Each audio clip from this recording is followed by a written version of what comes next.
This week on Overtime, we talk about all that the Lord's doing with this crazy thought of bringing these two churches together. And we do spend a significant amount of time talking about what it means to be a dad. So make sure you like, subscribe, send it to your favorite pops. I'm sure he'll appreciate it. Let's get it.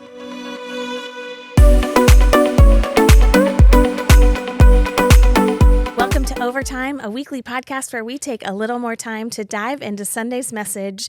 And this week, we've got kind of two crowds of people watching the podcast. We've got our Center City Church people who you kind of know the deal, and we've done this a little bit, but we are welcoming Hope Church to Overtime.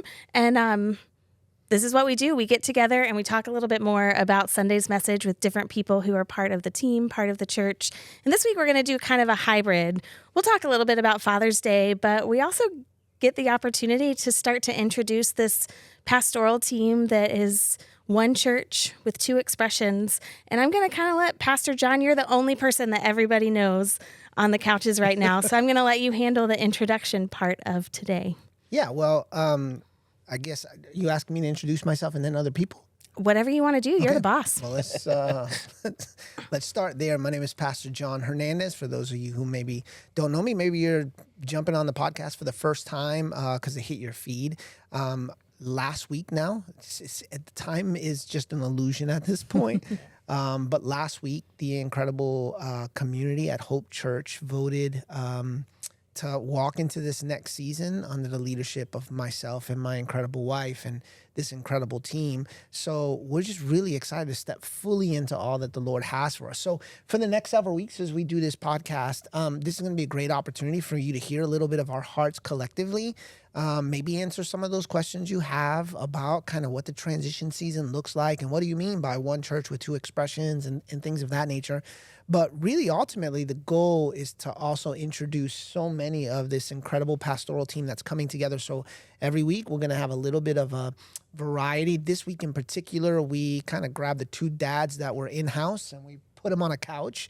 I'm not a dad, for the record. Well, that's why I said two. Just making sure it's clear. But so I guess we can start there. So I guess to my left is my man Joey. Why don't you kind of introduce yourself, tell the people kind of what you do, and maybe even how long you've been a part. Yeah. So as Pastor John said, my name is Joey. I am the kind of the family life pastor at Center City from birth all the way up to high school. I get to work alongside my wife, Pastor Emma, who kind of oversees like all the youth. I kind of been at Center City now for almost 4 years, going on maybe, I guess, 5 years this year coming up.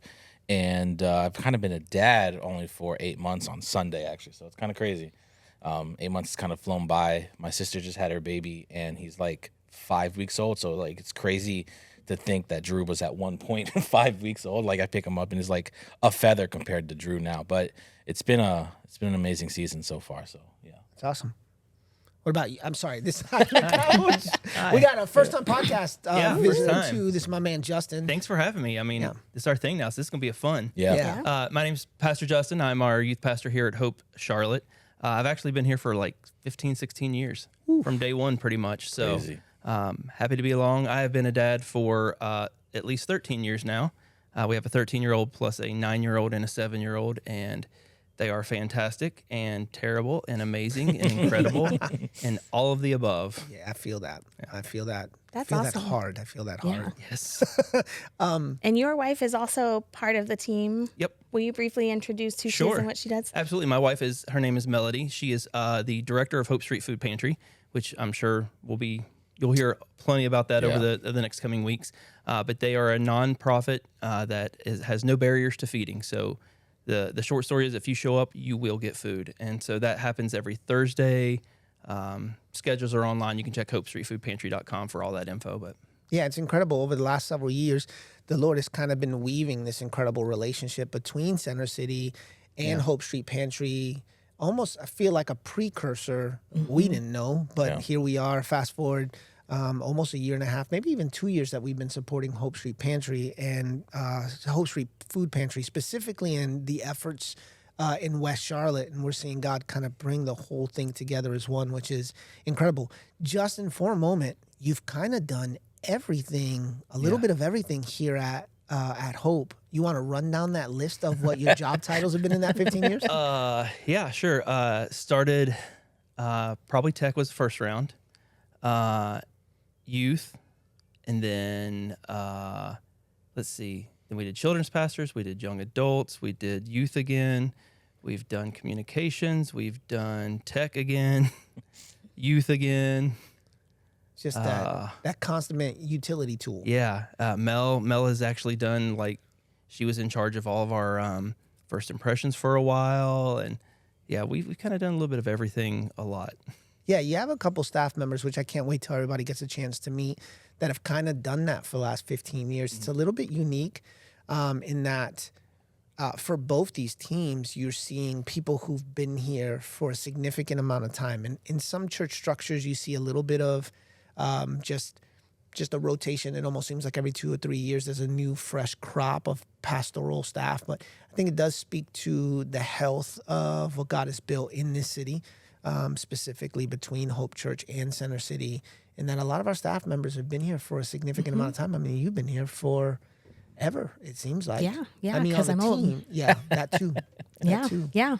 I'm Ashley. I'm the associate pastor at Center City, which I oversee groups, and then just kind of a little bit of everything else that's going on. And I have been part of Center City since the beginning, 14 years. But the first way that I was officially connected to Center City was I was the first person global partner sent out by the church. And then the way God works, he brought me back. And now I've been on the team for about 5.5 years now, which is nuts. It's goes crazy to fast. think. It does. It's gone by really fast.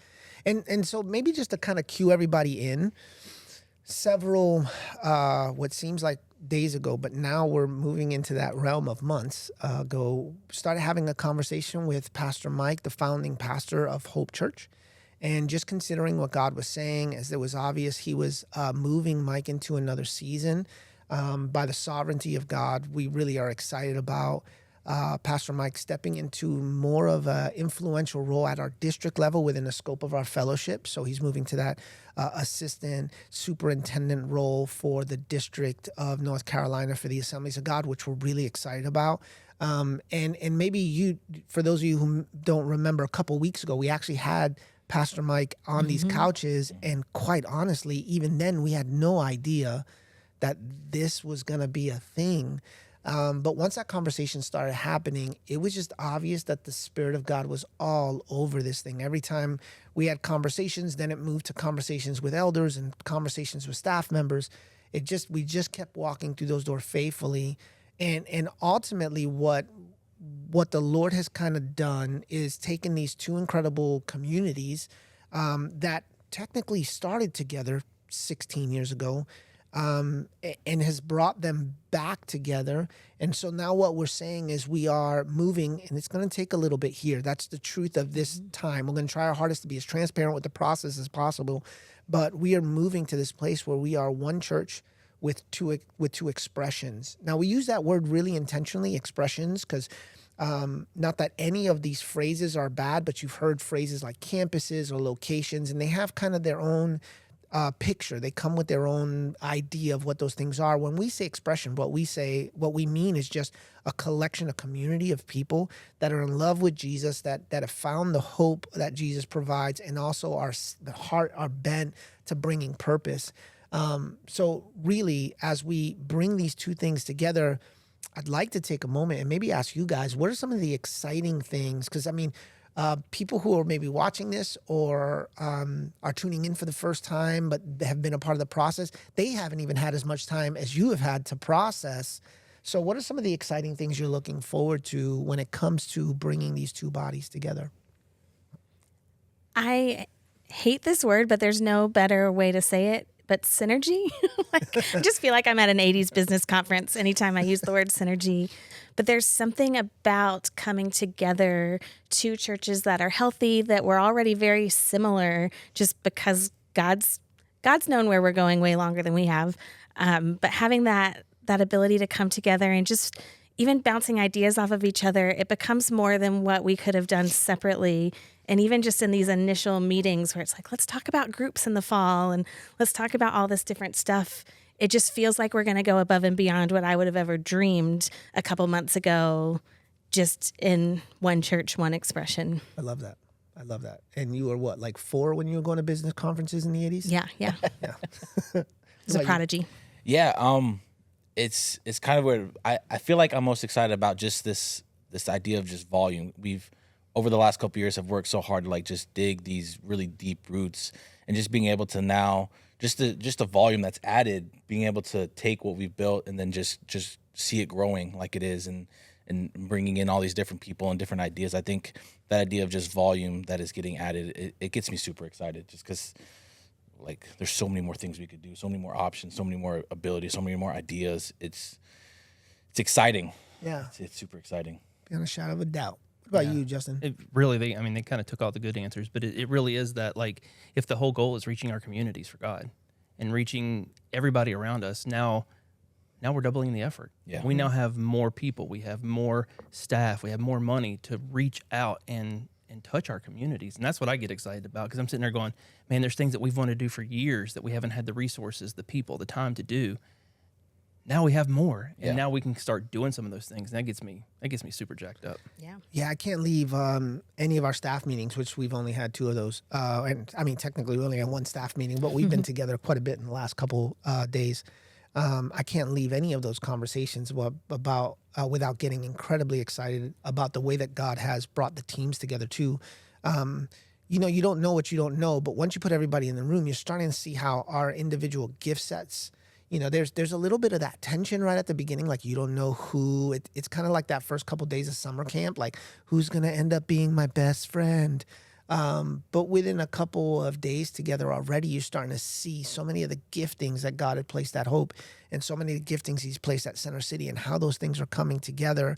I'm just really excited about unleashing some of the potential of that group, because I do think it speaks to both synergy and volume as these things come together, and that does give us the opportunity to expand our influence. So we're really excited about all of this, as you can tell, and there's more to come. So you're just gonna have to keep watching. I don't know if we're just gonna call like the transition minute. I don't know, but and there's some people that are like, well, what about the name? How are you naming this thing? And there'll be some news on that to come. But we're just believing that God is all on this thing, and we have seen him show up around every corner and through every door. So it's been an exciting journey for sure.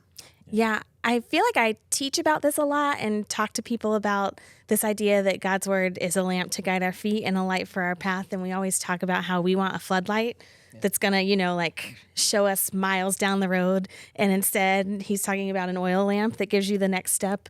I have not felt the reality of living in that quite as much as I have in this last season. Absolutely. And so we really mean it when we're like, we'll let you know as we figure it out. We're just trying to be faithful and take each next step, and then see with that light what the step after it is. Yeah, for sure. And it's exciting. Absolutely. Yeah.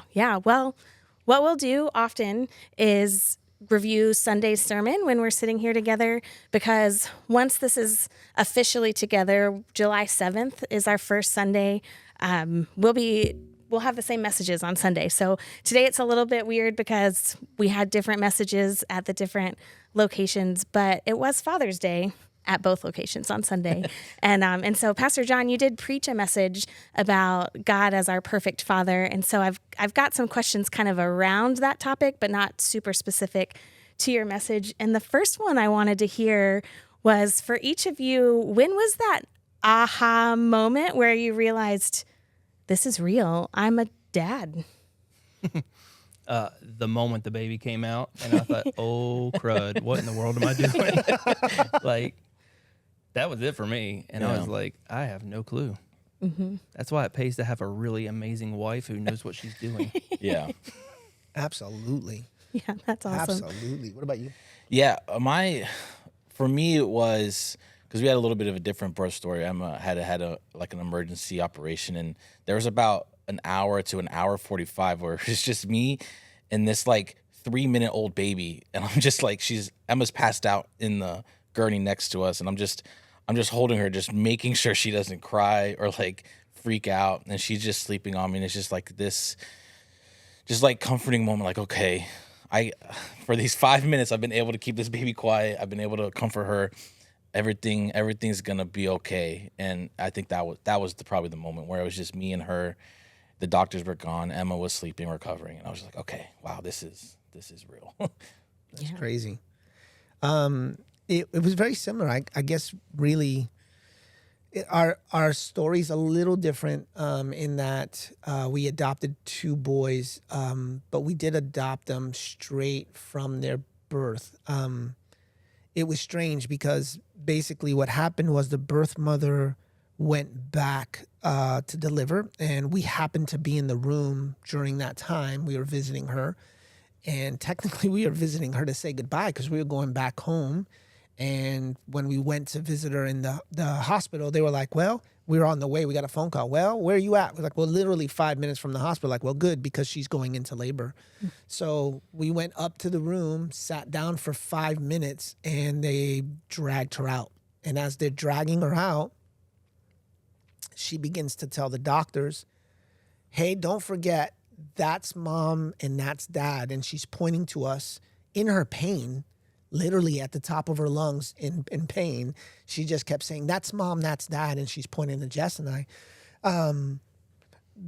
The funny part was we then went and waited. And I think every dad has experienced that wait, but not every mom does. And so now I'm sitting with my wife and we're waiting for the delivery process to be finalized. There wasn't medical complications, but there was some complications with the process, which if you've ever done adoptions, there's all kind of complications with process. So for about 3 hours after the baby was born, we could not go back. And it was funny because we wanted to see the children, and many people feel that sense of being a dad when they see the kids for the first time. For me, it's when I couldn't see them. Mm-hmm. Because here are the complete strangers that I have no idea. They have no connection to me biologically, and yet once that girl on the gurney is pointing at Jess and I and saying, this is mom, this is dad, for me not to be able to go back and see those boys, that protection jumped up in me. Yeah. That sense of duty jumped up in me. Like I was ready to fight, ready to hug, ready to punch someone all at the same time. And if you've been a dad for a season, you've had those experiences where it's like, you don't know what to do. You got that heightened sense. So my spidey senses started tingling, for lack of a better term. And then when I saw them, it was almost like the rhythm of my heart could settle. So it was that moment where I think I recognized that what God was doing in that moment, because I do believe that fatherhood, like everything else, is empowered by the Spirit of God in us. And it was the Spirit of God in me that began to kind of show itself. Like, no, I got you in this. And so to hold them was just kind of, okay, this feels natural. So I think that's the moment. Did you feel like it was an immediate new identity almost, or was it something that you had to kind of grow into? Because it is kind of a sudden change. Like, you're going along, you're who you've always been, and then all of a sudden you're a parent. I mean, there's a process, but it's still different when the baby is born. Was that immediate, or did that take a little bit of time? I think for me, it took a little bit of time. I knew I needed to take care of her. Like, those things were pretty immediate, but like that mantle of father it's even now still taking me some time to truly understand the weight of what mm-hmm. that kind of is. And it's an exciting thing to kind of try to still discover, because like how my dad was is different than how I'm going to be, or how I've seen other people parent. It's just figuring out that idea I think it's definitely taken me some time. It has not been immediate. And I think that's probably going to be something you continue to grow in, because I still feel like there's days now I'm still figuring it out. Like, yeah. Oh my gosh, this is what it means to be a dad. Yeah. You know. And now what it means to be a teenager dad. Right. And oh yeah. Which is different. Yeah. And you know, when your daughter comes home and says, my boyfriend broke up with me, you know, and I thought, okay, you're 9. But still, like, I'm like, oh my gosh, is this the moment she's going to break down in tears like I see on the movies and stuff? You know, and fortunately she probably ate him, but it's a whole different side business. But, you know, I think, Joey, to that point, it's something I feel like it's a constant growth. Yeah. Like every season I'm like, oh my gosh, this is what it means to be a father. And then you get to the next season, you're like, oh my gosh, there's something totally new and different now that I didn't think about, didn't experience. I've heard it said that for every season in your kid's life, they need a different dad in some regards. So to Justin's point, I mean, the dad I am today is not the dad I was when they were 5. But the dad that I was when we were 5 isn't who they need at 13. Yeah. Right. And I think the more that you can kind of leverage and become a little flexible even with the process of learning, because again, it takes, kind of almost unlearning what it's like to have toddlers before you have 9-year-olds and 10-year-olds. And Yeah. So you kind of talked about this on Sunday, but it's something I've always thought about. God calls himself Father, and so often in Scripture, we hear him relate to us as Father. And there's a weight to carrying that title Father, because so often our first understanding of who God is kind of through the lens of our dad, for better or for worse. How has it been to navigate that weight, or have you not thought about that before? And you're welcome for all of that freak out. 8 months and I have definitely not thought about that. I'm just trying to get her to sleep. Like I really, when you asked that earlier, just to kind of prepare us, I was just like, that adds so much just more weight to that word. Like, it's not just getting her up anymore. It's not just putting her down, but it's everything that it comes with. No, I got nothing on that one. Yeah, for me, it's been challenging. So much of this is challenging because I did have a really good example of a dad who was a man of God, loved the Lord, taught us how to make deep sacrifices and live a life of courage and hospitality and love and but often there is a weight to the idea that my boy's first perspective of the voice of God sounds like me. So I do carry the weight of that. Now I carry it with loose hands. And all I mean by that is because I know that I can't do this outside of the empowerment of the Spirit. So it does force me to find myself in deeper places of submission. Like, I'm trying to do this. I'm going to do my darndest. But I also know without the empowerment of the Spirit of God, without that room to grow, there's just no way that I'm going to get this right every time. So I don't live with the anxiety of it, but it does definitely carry a weight. Yeah, I feel like I'm a little too simple here, because I just look at it and go, there's no way I could ever reach what God's done as a father. To John's point, I came, my dad is an amazing man of God, has taught me so much, has been a wonderful example. My father-in-law, same thing, just an amazing father that, I've had great examples, and I feel like I can do okay every now and then, but there's no comparison. So to me, maybe there should be weight, but I don't feel it, because I'm like, I can't, there's no way I could get to that level. So it's almost that freedom in that. I can't do that. So do the best I can. Yeah.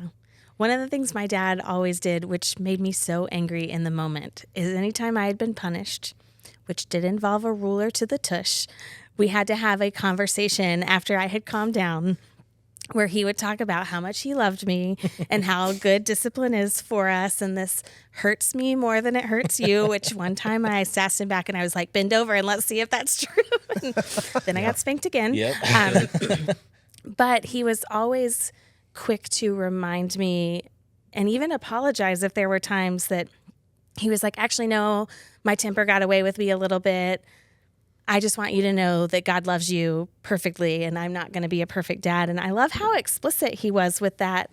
And he was a great dad. Like, I'm so thankful that that is the lens through which I first understood who God was. But even then, he was like very clear. I make mistakes. I'm not perfect, but God is a perfect father. And I really appreciated that. I sat next to him on Sunday. That was like Father's Day gift was, Dad, I'm going to sit in the second row instead of the front row. And he leaned over at one point during your message and he goes, I'm sorry I never chose you. Because you talked about how we are adopted into God's family, which is a choice. And when you have children, biologically you don't get a lot of say in who pops out. And he was like, I choose you now. Do you want me to adopt you? I was like, it's okay, Dad. I'm almost 40 years old. I don't think I need to be adopted. What's funny is I had a frank conversation with my dad a couple days ago, and he's probably gonna watch this podcast. And sorry, Dad, I'm putting our trash out there, but we had a really good conversation. It was so healthy. I love my parents so much because they're just such a beacon of legacy, which we talked a little bit about Sunday. Like they've just such a legacy for us. But my dad's conversational point was, I just don't know if I was that great of a dad. And I'm like, are you stinking kidding me? Like, which gave me a little bit of a sense of hope, because even though I tried, there are moments where I feel like I'm doing a trash job of being a dad. And yet me as a kid hearing that from my dad and thinking, no, you pointed me to Jesus in everything. And knowing that he was a good dad. Like I had a great dad. I still have a great dad. It's so funny because you think, again, to your point earlier, like that you keep growing in this, being a dad to a 47-year-old you'd never think about, but that's what he's doing right now. He's being a dad to me. Mm-hmm. And there are moments where I'm just like, gosh, if I can just do what you're doing. And when my kids are 47 years old, they're still looking to me for that type of encouragement. So it's fatherhood to me has been an amazing journey, and it continues to be. And I'm blessed to have not just a great legacy behind me, but a great future in front of me. Mm-hmm. Now, one of the things, Father's Day can be an awesome celebration, but it can also be a really challenging day because just the reality is, even though all four of us are blessed to have godly fathers and have had that experience, a lot of people don't have that relationship with their father for one reason or another. So how would you encourage people who are maybe like, that's great, but I don't even know my dad, or I do know my dad, but I don't want to be anywhere near him, to relate to God as a perfect father when that has been their lived experience? Yeah, that's a challenging question. That's why we're looking at the lead pastor first. I've always been taught that even the greatest fathers are the ones who subject us to the deepest wounds. And that's because that there's something about the voice of a dad that cuts us so deep. I would argue, and again, I know that there's some psychological things we're stepping into territory that I'm not incredibly comfortable with because it's just not my area of expertise. But the more I've studied and read, even more so than mom, dad's voice, specifically in the life of young boys, has a tendency of cutting so deep, but also in young girls. Like the way they see themselves is often in the way that dad spoke of them. So if there was constant, and this is the testimony of so many, women who've navigated through seasons of brokenness, so many of their body issues is because dad said something ridiculous in a moment, thinking it was funny, and it cut them deeply.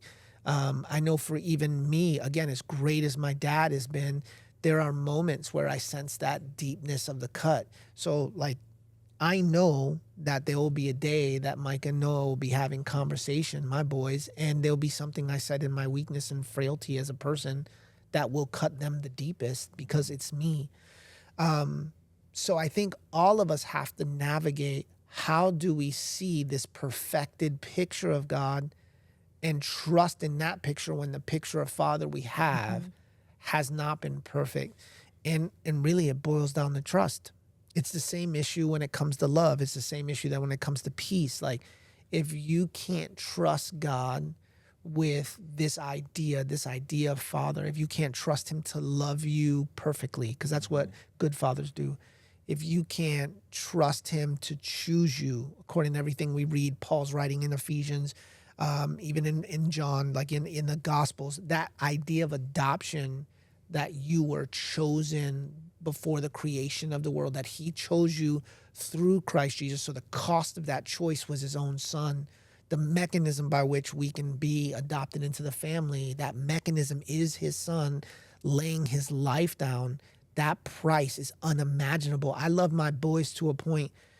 It's easy for me to say I love other people and I'm a loving guy, but if you're asking me to lay down Micah and Noah so that somebody else can experience life, that's mind-blowing to me.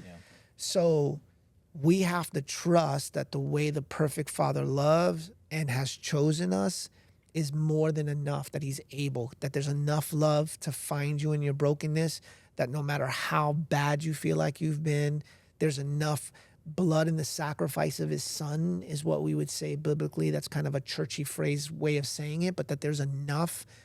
He paid enough of a cost for your brokenness to be chosen and called a child of God. And we got to learn to trust in that. Often what I try to do with people is I ask the question, if you're not trusting in that, what are you trusting in, and how's it doing for you? And if people are sober-minded in that question, often what they would say is, it's doing horrible for me.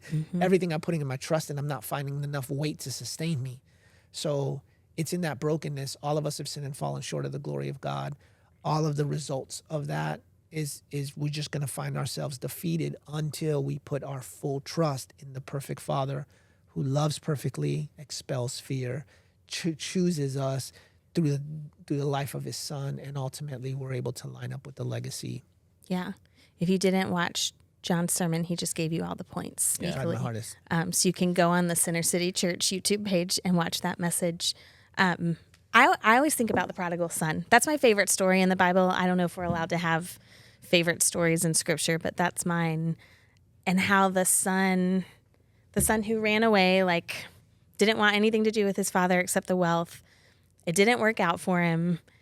And he started coming back, and he came back not even wanting to really be reunited with his father in a father-son relationship, but he just wanted a safe place to stay and would work for whatever he would get, that he didn't even have to make it all the way back, and he didn't have to give the speech that he had rehearsed because his father was there waiting, watching for him, and ran out to him the moment he saw him coming.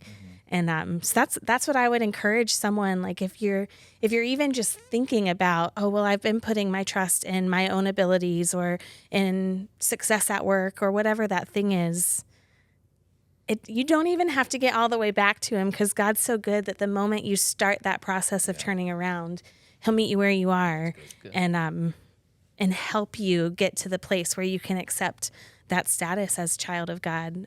It's funny, I heard something the other day. You know, the prodigal son that Jesus uses in the book of Luke, like really clean story.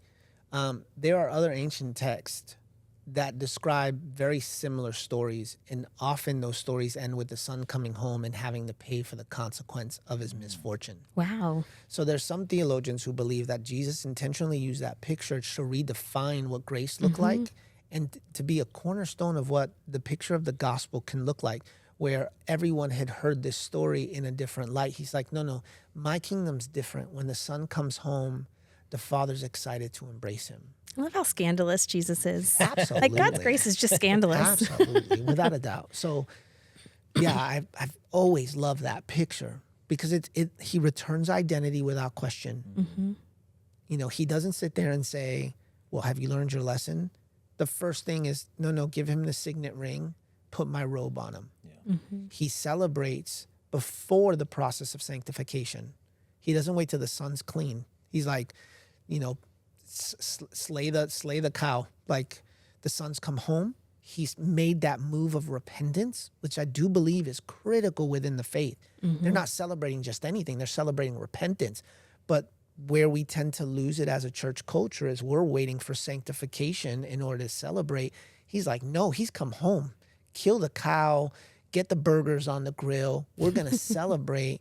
And it's such a beautiful picture of not just the way that our Heavenly Father loves us, but I do believe the way that we're challenged as fathers to love our kids. Yeah. I'm going to ask my dad for a ring and a coat. And a burger. Yeah, and a burger. He's a really good grill master. Maybe some cheese on it. So often when we do these podcasts, we talk about the cutting room floor, that when you're preparing a message, there's so much that there end up being things that aren't right for that message on that Sunday. Did you have anything that hit the cutting room floor this week that you wanted to share? I wish I had more time to talk about lineage. You know, in the scripture that we shared, let me pull it up because I don't want to misquote it and then be that guy.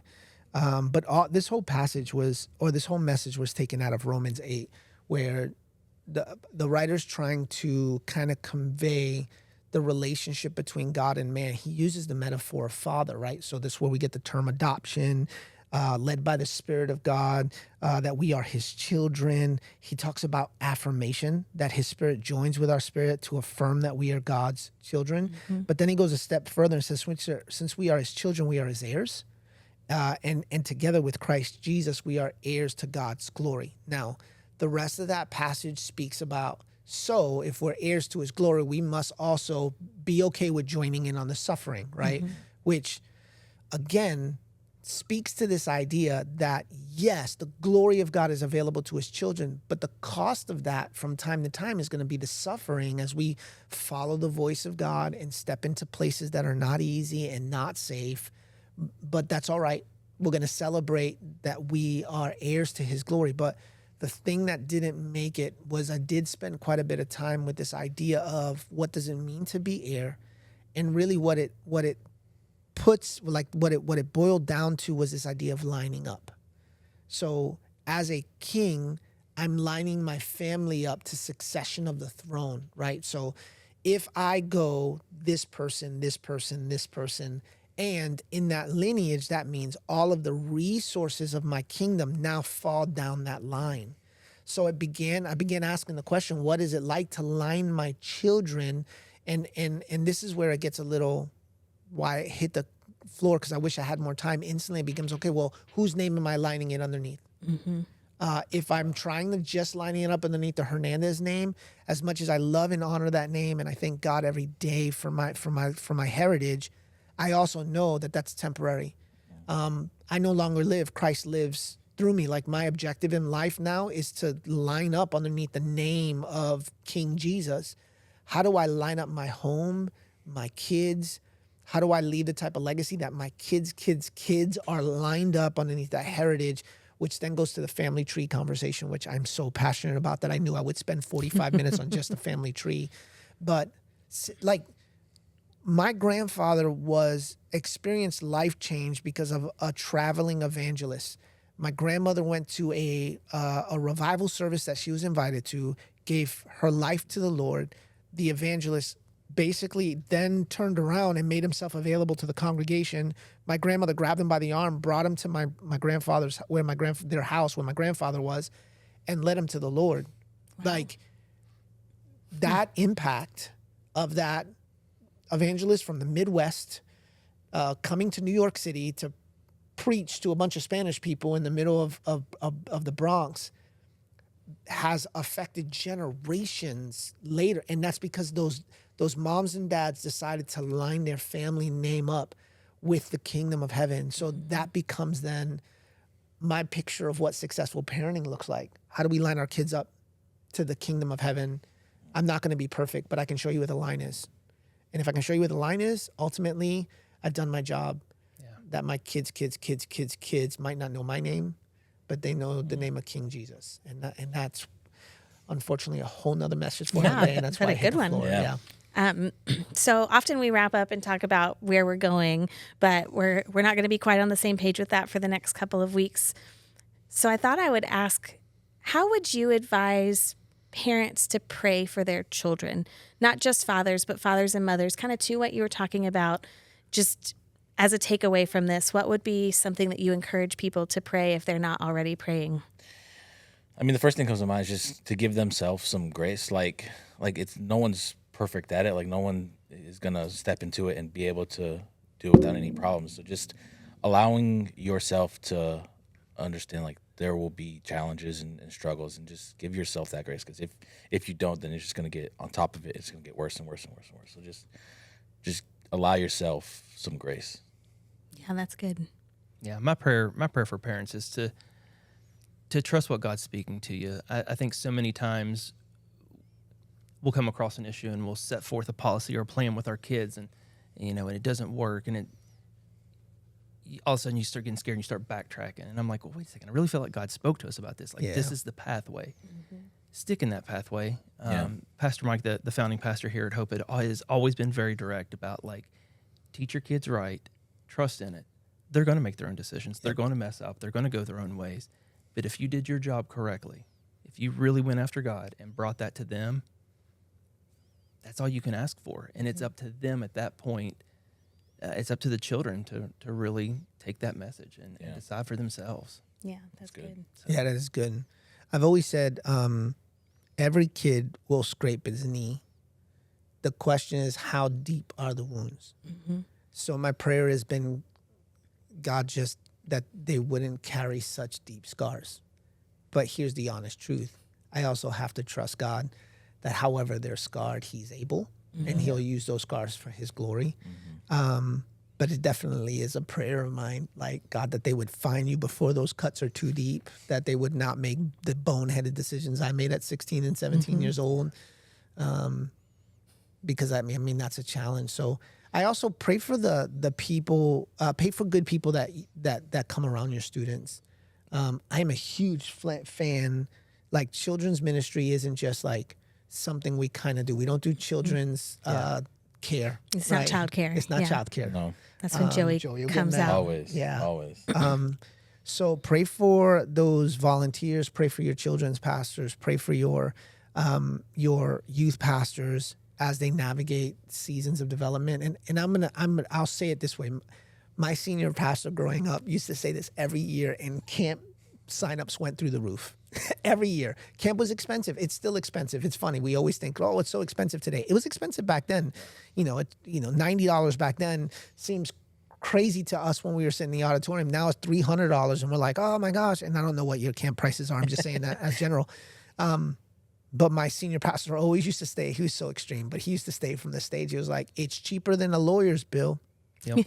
Because his thought was, if you don't send them to camp, they won't have an experience with God. He won't radically change their lives, and they're going to end up in prison.